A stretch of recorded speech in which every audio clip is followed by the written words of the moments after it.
मराठीतच बोलायचं. तू काय बोलतो मला मराठी येत नाही?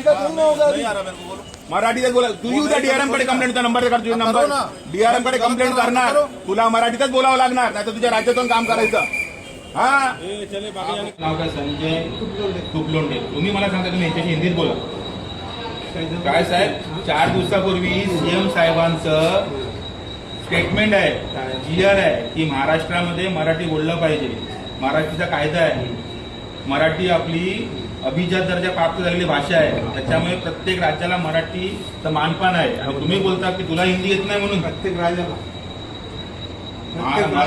मराठी हिला अभिजात दर्जा प्राप्त झालेला आहे. त्याच्यामुळे मराठी झालेलं आहे. आत्ताच झालाय का?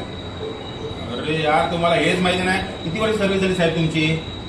आधी तर होऊ दे, आपण कधी प्राप्त झाला तुम्हाला माहिती, गव्हर्नमेंट स्टुडंट तुम्हाला माहिती पाहिजे मराठीचा अभिजात दर्जा कधी प्राप्त झाला. तुम्ही मला बोलताय की तुला हिंदी येत नाही.